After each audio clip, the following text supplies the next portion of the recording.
मोहतरम सामाइन अस्सलामु अलैकुम वरहमतुल्लाहि वबरकातुहू।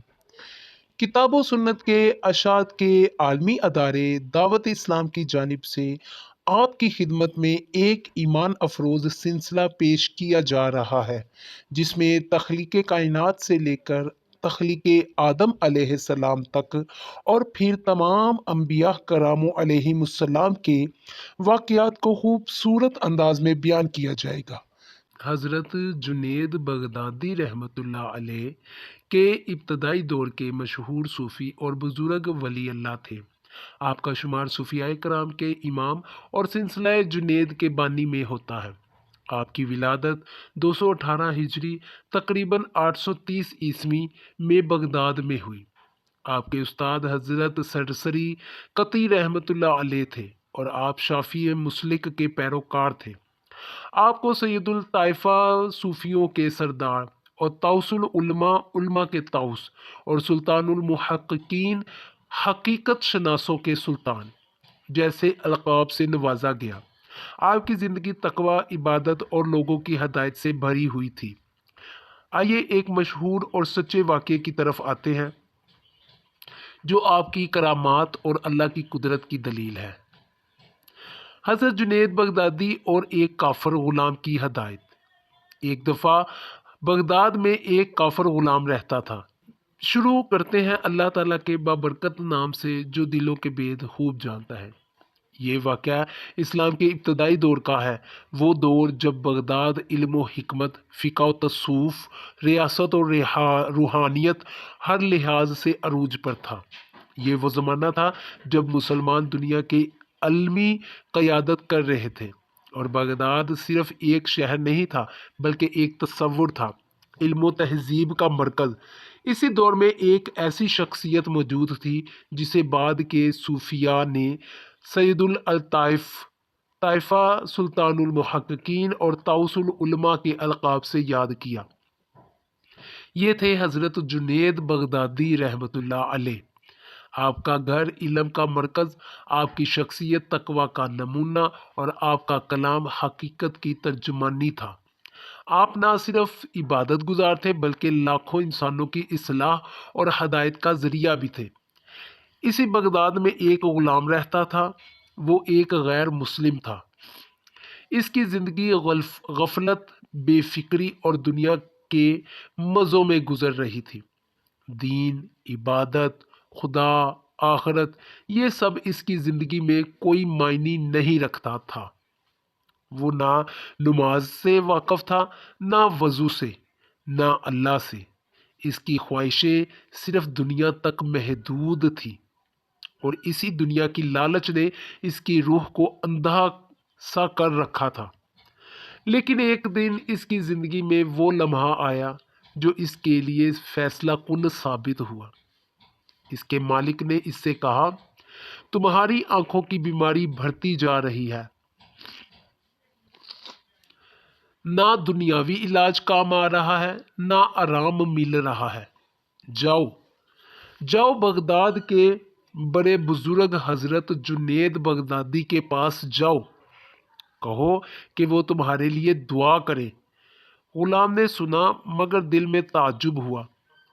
इसे ना अल्लाह पर ईमान था, ना किसी बुजुर्ग की दुआ पर भरोसा। लेकिन वो मजबूर था क्योंकि बीमारी बढ़ती जा रही थी, आंखों का मसला ज्यादा हो रहा था। वो चलकर हजरत जुनेद के पास पहुंचा। दरवाज़ा खटखटाया, इजाज़त मिली। वो अदब से बैठ गया मगर ईमान के बगैर। मुझे आंखों की तकलीफ है। मेरे मालिक ने कहा कि आप दुआ करेंगे तो शायद मुझे शिफा मिल जाए। हजरत जुनेद ने इसको देखा। एक बीमार जिस्म, एक खाली दिल और एक गैर यकीनी रूह इसके पास मौजूद थी। तुम्हारी बीमारी का इलाज सिर्फ दवा नहीं है, तुम्हारी बीमारी का ताल्लुक तुम्हारे दिल से भी है। अगर तुम चाहते हो कि अल्लाह तुम्हें शिफा दे तो वज़ू करो, नमाज पढ़ो और अपने रब की तरफ तवज्जो करो।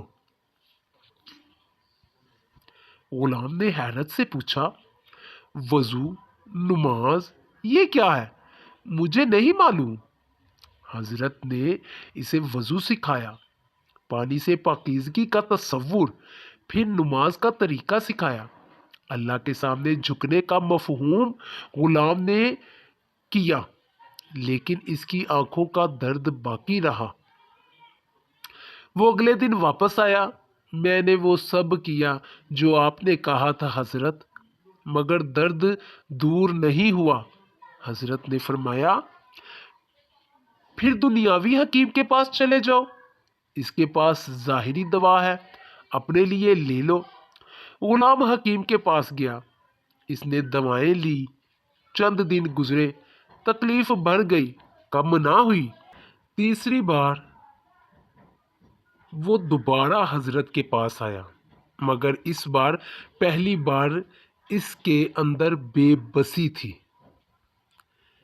میں نے سب کر لیا حضرت، نماز، وضو، حکیم، دوا، مگر آرام نہیں آیا۔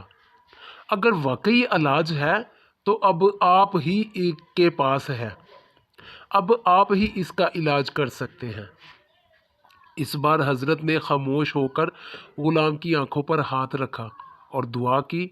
کوئی نعرہ نہیں، کوئی تصوفانہ کیفیت نہیں، صرف سچی دعا، اور غلام کی آنکھیں اسی وقت روشن ہو گئی۔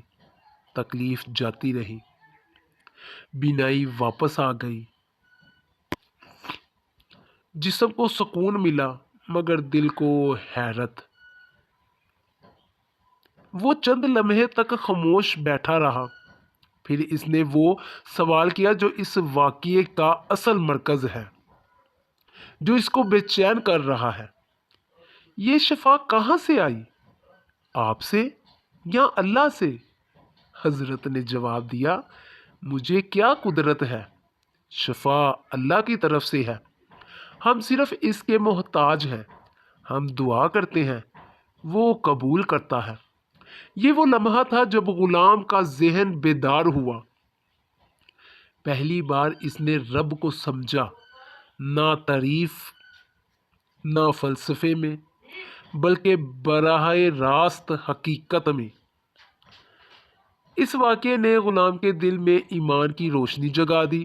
اس نے فوراً کلمہ طیبہ پڑھا، اسلام قبول کیا اور حضرت جنید کا مرید بن گیا۔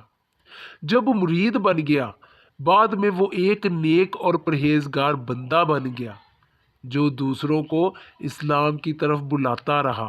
اگر شفا اللہ کے ہاتھ میں ہے، اور اگر آپ اس کے بندے ہیں، اور اگر یہ سب سچ ہے، تو پھر وہی سچ ہے جسے میں نے آج تک جھٹلایا۔ میں گواہی دیتا ہوں کہ اللہ کے سوا کوئی معبود نہیں، اور محمد صلی اللہ علیہ وآلہ وسلم اللہ کے رسول ہیں۔ غلام نے وہی اسلام قبول کر لیا۔ اس نے کہا، میں پہلے اندھا تھا، آنکھوں سے نہیں، دل سے اندھا تھا۔ آج مجھے وہ روشنی ملی ہے جو کسی دوا یا دولت سے نہیں ملتی۔ اسلام قبول کرنے کے بعد وہ حضرت جنید کی صحبت میں رہا، ذکر، عبادت، علم اور اصلاح سے بھرپور زندگی گزارنے لگا۔ وقت کے ساتھ وہ دوسروں کے لیے بھی ہدایت کا ذریعہ بن گیا۔ یہ تبدیلی معجزہ نہیں تھی، دلیل تھی۔ یہ کرامت نہیں تھی، حقیقت تھی۔ یہ صرف شفا نہیں تھی، ہدایت تھی۔